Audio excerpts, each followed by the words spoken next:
Back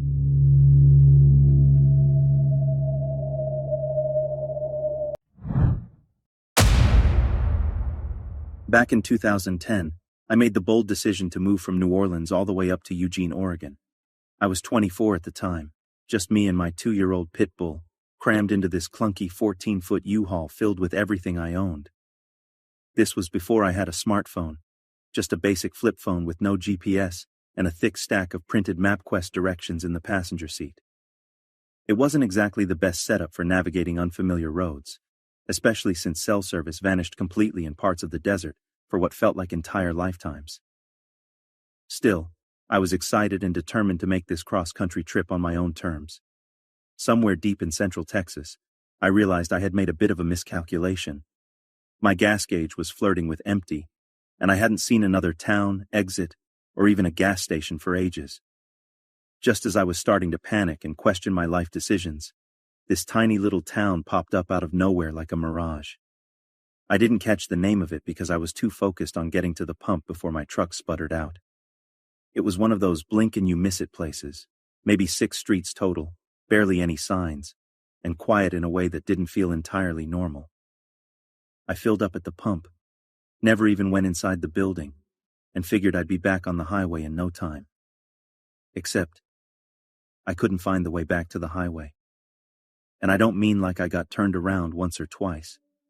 I circled that entire town 4 times, each lap making me more irritated and confused. I could literally see the highway from certain spots in town, but every road I took either looped me back or dead-ended. Finally, I gave up and went into the gas station to ask someone, and that's when I met this lanky guy behind the counter. He had long, greasy black hair hanging in front of his face, and barely looked up from the magazine he was flipping through. He wasn't outwardly creepy, but something about him was just off. He spoke like I was wasting his time and gave me directions that made 0 sense. He told me to take some road that would get me back to the highway, but only after driving 17 miles out of town. I paused and said, "Wait, how is it 17 miles back? I didn't even drive that far to get here." But he just shrugged, mumbled something about the road curving around, still not looking me in the eye. I left that store with my gut in absolute knots. The second I hit the parking lot, my hands were shaking so bad I could barely get the key into the ignition, and the moment I sat down in the truck, I just started crying. There wasn't any one thing that guy had done that screamed danger, but everything in me knew something was wrong. Whatever he wanted, whether it was the stuff in the back of my truck, or maybe something worse, I had no intention of finding out. The only problem was, he was the only person I'd seen in that town, and I had no idea how else I was going to get proper directions. That's when this beat-up red pickup rolled up to the station. The thing looked like it had been through several apocalypses, but the guy who stepped out was the living embodiment of a Texas stereotype. Big, broad flannel shirt, work boots, beard. I didn't hesitate. I ran up to him and asked if he knew how to get back to the highway, and maybe it was the desperation on my face, or the fact that I was near tears, but he immediately gave me a kind smile and said he could help. He told me there was a tricky little turnoff hidden just past a short concrete tunnel, a spot I'd passed a few times without noticing. Apparently, it tripped up travelers all the time because there were no proper signs, and it blended into the landscape. Then I asked him, "Out of curiosity, how far is it back to the highway?" He chuckled and said, "Oh, maybe a 1/4 mile. See, you can almost spot it from here."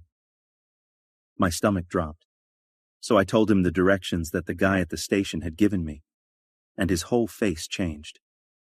He stared at me for a second, and then quietly asked how I even knew about that route. I told him the clerk gave it to me. He was quiet for a moment, then asked if I had a proper map. Unfortunately, I only had MapQuest printouts, which weren't helpful in this weird little place. He went back to his truck, pulled out a weathered old map of the area, and spread it out on the hood. He traced the route I'd been given, and sure enough, it veered away from the town, leading deep into nowhere. He told me that road led about 17 miles into the desert, and just ended. Nothing there except a scattering of trailers, rusted-out cars, and a small group of sketchy families who were known in the area for drug problems, and worse. That gas station guy? Apparently he lived out there. I'll never forget the way Texas, yeah, that's what I call him in my head, looked at me when he said I'd been smart to trust my instincts and not go down that road. To this day, I don't know exactly what that man's intentions were, but I know they weren't good. I was just a young woman alone with a truck full of stuff and no cell signal, and it still chills me to think how easily that story could have ended differently. But instead, I got lucky. I met a kind stranger with a rusty truck and a warm heart who helped me find my way. I never got his name, but I'll always remember him as Texas, my roadside angel in flannel.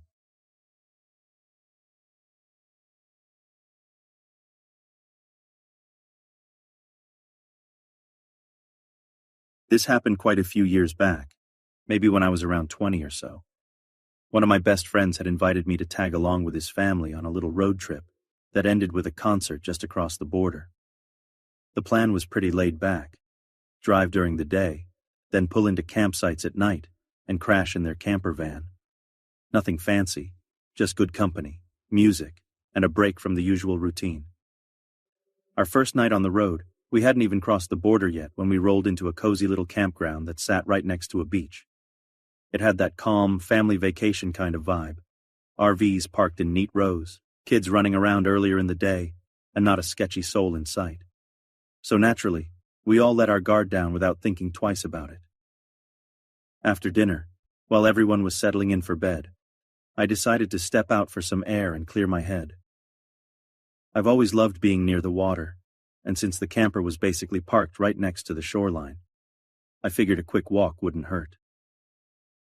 As I strolled down toward the beach, I passed this old wooden shack, one of those little storage buildings you see near the water. Didn't think anything of it at the time, just made a mental note of it in case I needed a landmark on the way back. I kicked off my shoes, stood where the waves could wash over my feet, and let myself zone out for a bit under the moonlight. Off in the distance, I saw a guy standing further down the beach. It was a public spot, so I didn't think much of it. Probably another camper out enjoying the quiet like me. Eventually, I figured it was time to head back, and that's when things started to feel off. That man who had been standing on the beach earlier? Gone. But the weird part was when I got closer to the shack again. I could swear I saw someone trying to duck behind it, like they didn't want me to notice them. Instantly, my brain kicked into high alert. I didn't want to panic, but I also wasn't about to pretend everything was fine. I quickly called a friend I knew would be awake and started talking really loudly, dropping hints like, "Yeah, I see you. I'll meet you near the camper in 5.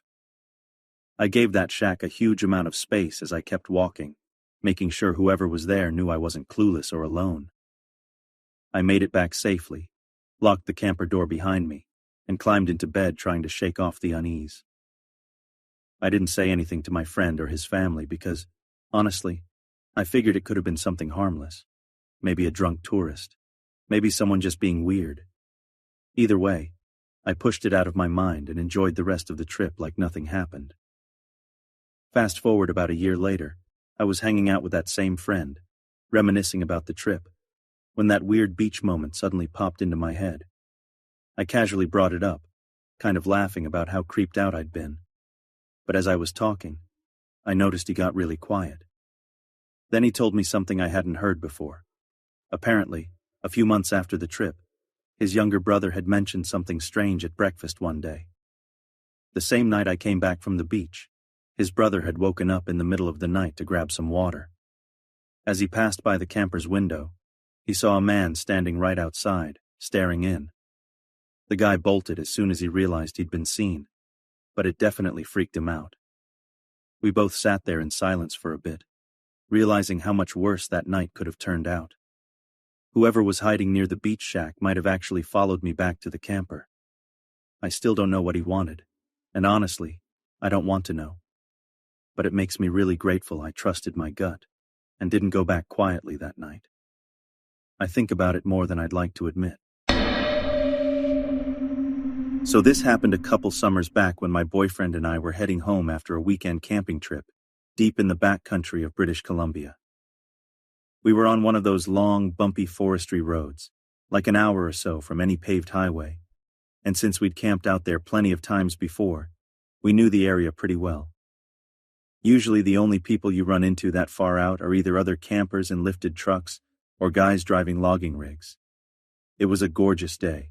Clear skies, warm air, that perfect summer afternoon glow, and we were just cruising along when we spotted this guy suddenly stepping out of the trees ahead of us and waving us down like it was an emergency. That instantly caught us off guard, because it's not every day you see someone appear from the woods in the middle of nowhere without any sign of a vehicle. We slowed the truck and came to a stop as my boyfriend rolled down the window to see what this guy wanted. He looked off. He had on this thick flannel work jacket, which made no sense considering how warm it was, plus these dusty tan pants and beat-up boots.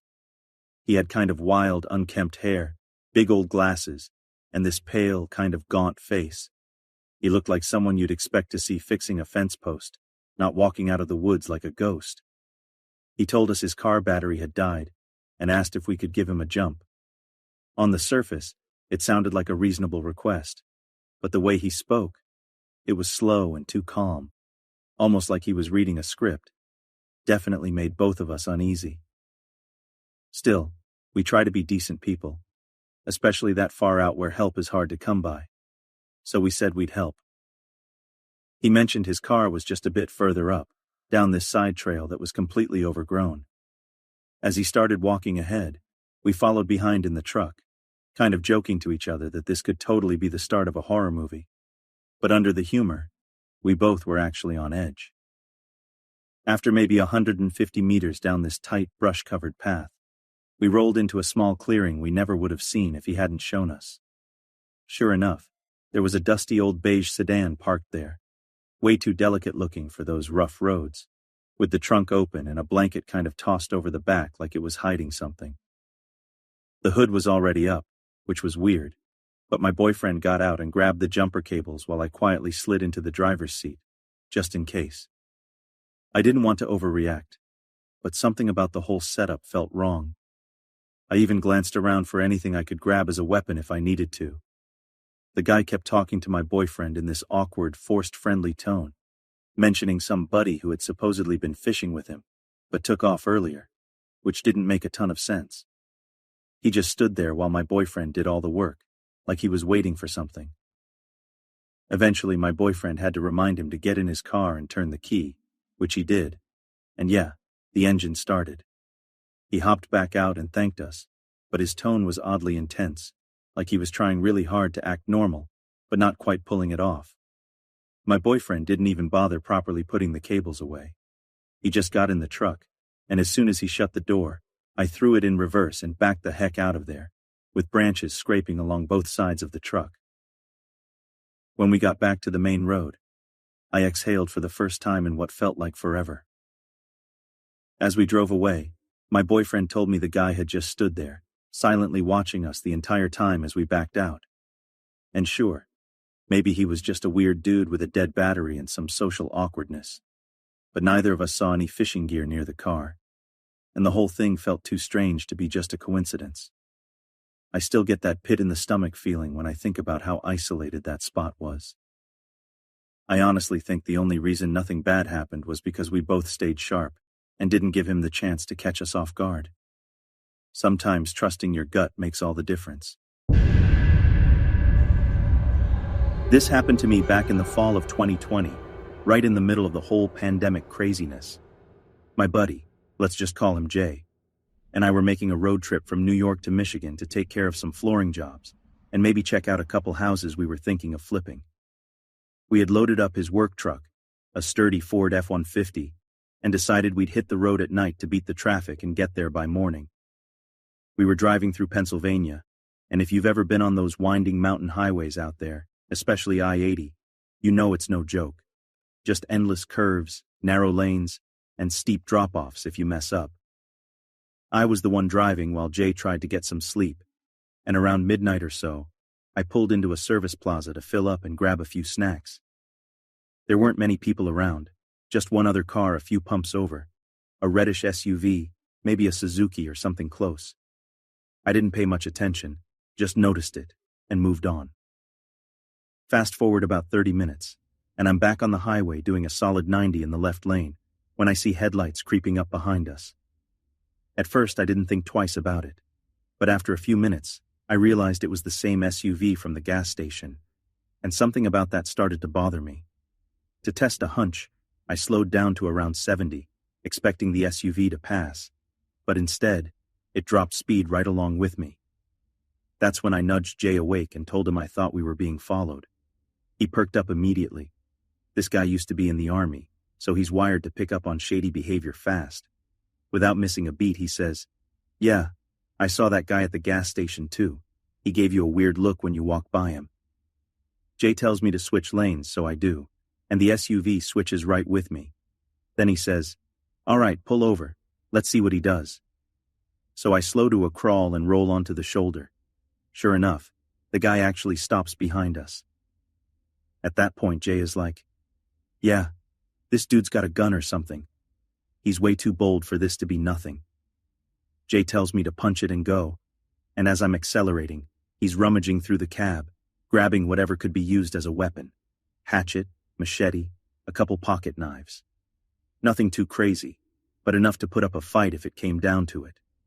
Jay had this idea. He wanted me to brake check the guy, make him crash, and then we'd jump out with the blades and confront him. But honestly, the guy hadn't made a move yet, and I wasn't ready to escalate unless we had to.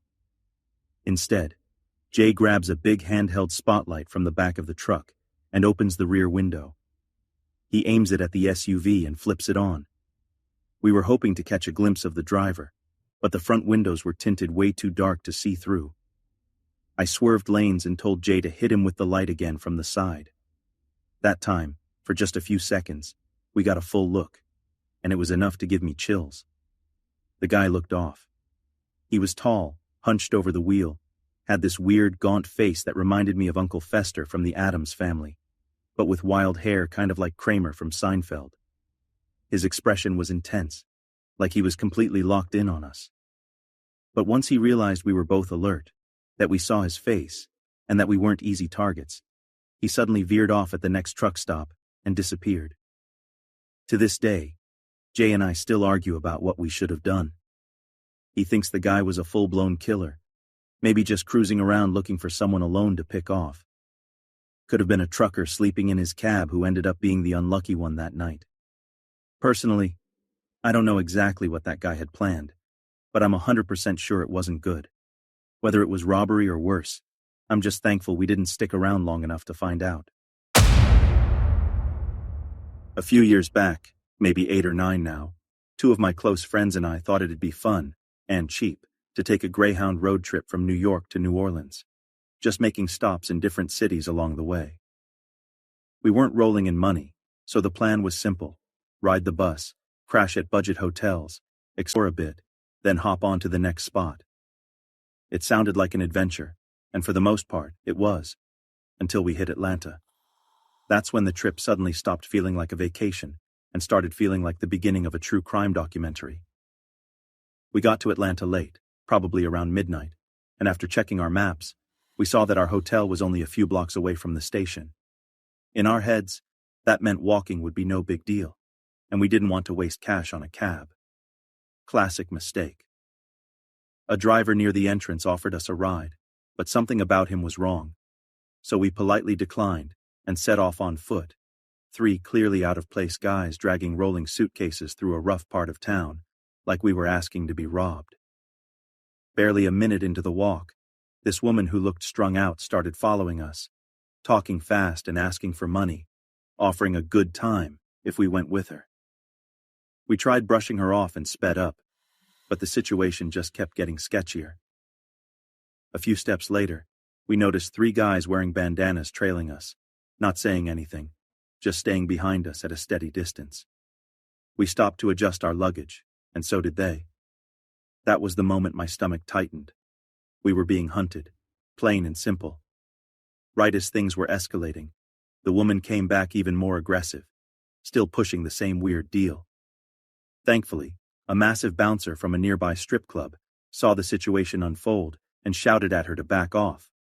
Another guy, who clearly knew her, stepped in to argue with the bouncer, and things started to get loud. In the chaos, a security officer from the bus station must have caught sight of us because he came over and basically told us, "What the hell were you thinking walking around here at night?" He pointed out how we looked like walking targets, and yeah, he wasn't wrong. The security guy walked us back toward the station and told us to take a cab this time, no exceptions. The only problem? The same cab driver we had originally turned down was still parked out front, and the officer told him to take us.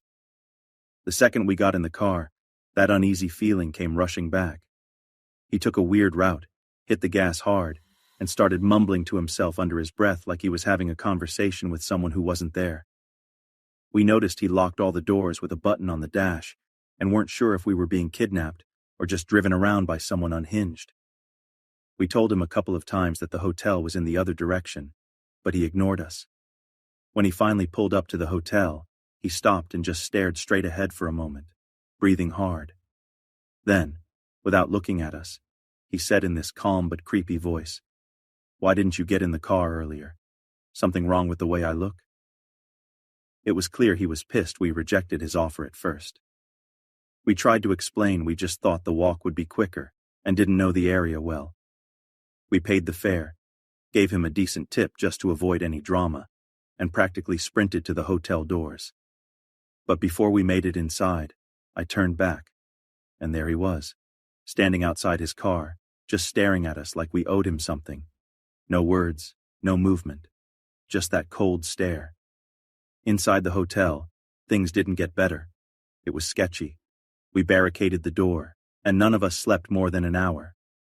We switched hotels the very next morning, and agreed that no matter where we go in the future, if it involves Atlanta or Greyhound, it's a hard pass from all of us.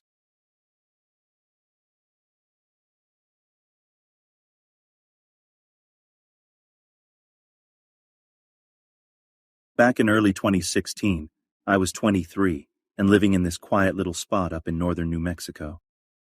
That weekend, I'd driven solo up to Boulder, Colorado to see a friend and unwind a bit. It's a long drive, but I'd done it a bunch of times before, so the distance didn't bother me much. Plus, the desert landscape always made for a scenic ride. Things were smooth the whole way back until I stopped in a town called Alamosa to grab gas.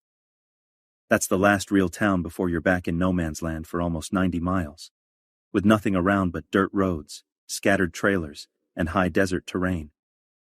It was just getting dark when I pulled out of the gas station, and almost immediately, I noticed this older blue sedan pull out too and end up behind me on the highway. I didn't think much of it at first, but after a few minutes I realized they were riding way too close for comfort. I figured maybe they were in a hurry and would pass me soon, but they didn't. I sped up a bit, and so did they. I slowed down, and they slowed down. It was creepy how perfectly in sync they were with my speed, and for a second, I wondered if it might be a cop waiting to catch me slipping. So I decided to pull off at this little convenience store in Antonito, thinking, okay, if it's a cop, they'll stop and talk to me now. The car pulled over too, parked right behind me, but nobody got out. I sat there, completely still, trying to act like I wasn't about to have a panic attack. After a few minutes of silence and no movement from them, I decided to hit the road again, hoping maybe they'd get bored. But nope. They pulled out right behind me, still tailing me like it was a game. I had about an hour left to go, and the highway was just getting darker and lonelier. By the time I crossed into New Mexico, any hope I had that this was just some harmless misunderstanding was gone. My gut told me loud and clear, this was not okay. The worst part?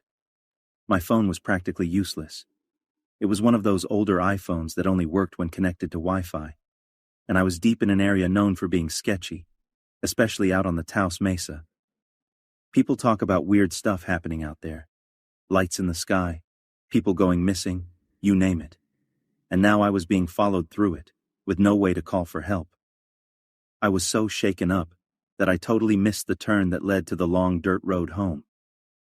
Luckily, I remembered this little scenic rest area off the highway that was usually lit up and had a few people around, so I pulled in, hoping this car would either keep driving or finally stop. And of course, they pulled in right behind me. At this point, I was scared, but also seriously pissed, so I decided to just walk up to the driver and figure out what the hell was going on. And when the window rolled down, I was totally thrown. Behind the wheel was this average-looking middle-aged woman.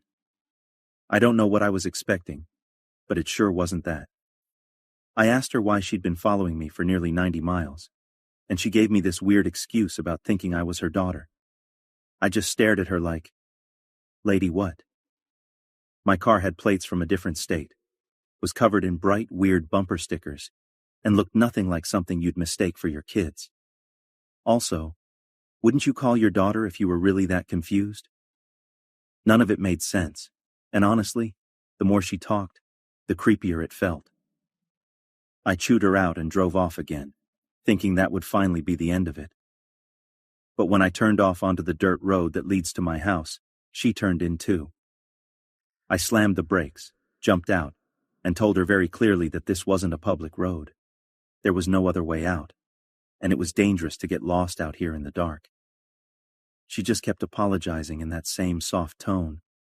But when I got back in my car and started driving again, she kept following me. I was so close to home at that point, and I just kept hoping my boyfriend would be there. As soon as I pulled into the driveway, she pulled in too, parked, and got out of her car.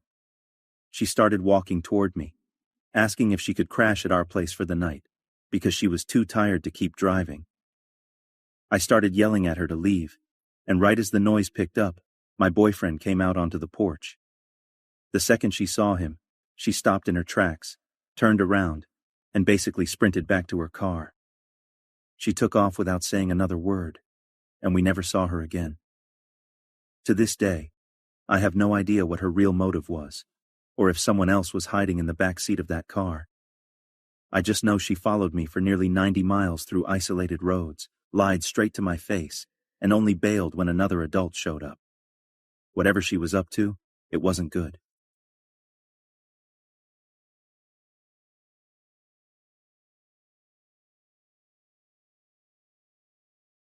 Alright, so this happened not too long ago. April 4th, 2022 to be exact. My friend and I had just finished up an amazing night in Columbus, Ohio after seeing Matt Maltese live, and we were heading back home to Kentucky. About 20 or 30 minutes into the drive, we realized we hadn't eaten much since earlier in the evening, so we pulled off the highway to stop at this random gas station, grab some snacks, and hit the restroom. Everything was pretty standard: chips, drinks, a bathroom break, and we got back in the car ready to just zone out and drive home. But when I looked down at my GPS, I noticed it had changed our route from the usual interstate to some back highway I didn't recognize. Now, it was already around midnight, and we were both wiped, so I didn't question it too much. I figured maybe there was traffic or an accident, and I just wanted to get home. As soon as we turned onto the new route, though, things started to feel off. There were no streetlights, no other cars, no businesses or houses, just open fields as far as you could see. The gas station we just left seemed to be the last trace of civilization, and even the road ahead looked like something out of a horror movie. After about 5 or 6 miles of driving through this eerie emptiness, the GPS told me to make a right onto some tiny road that barely looked like it was used. No painted lines, no street name signs, and just a couple of scattered houses along the way, though none of them looked like anyone had lived in them for years. The vibes were seriously off. I made a joke to my friend, something like, "This feels like where you'd run into an SW, using just the abbreviation. If you know, you know." He immediately shot back with, "Dude, don't even say that," and laughed. But it didn't really ease the tension. Then the GPS announced there was a railroad crossing coming up, so I started watching for the tracks. But we didn't see them until they were literally right in front of us. Just rusty metal and graffiti-covered train cars sitting there in complete silence. There were no flashing lights, no gate arms, not even a single sound. The thing looked abandoned, like it hadn't moved in years. My headlights barely lit it up, but the little I saw was enough to make both of us freeze. That's when my friend said my name really quietly, like he was trying not to freak me out. But we were already both freaking out. It felt like we weren't supposed to be there, like we had slipped into a place that wasn't real. There was no way to go forward, and there definitely wasn't a path around. So I threw the car in reverse, spun around through the grass, and floored it back down the highway, doing like 80 until we reached the gas station we'd stopped at earlier. Once we got there and finally started to breathe again, we just sat in silence for a few minutes, trying to make sense of what just happened. We pulled up the GPS again and, just like that, it rerouted back to the interstate, like nothing ever happened. No sign of that sketchy back road, no mention of a railroad crossing, no reason for why we were ever taken that way.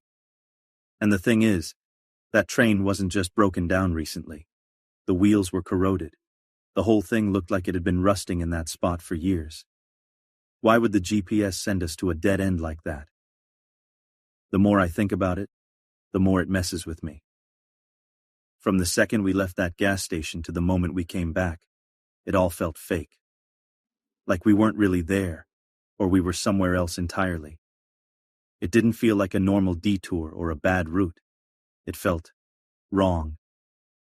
Maybe it was just late-night paranoia, or maybe it was something else entirely. But I swear I've never felt that kind of dread before.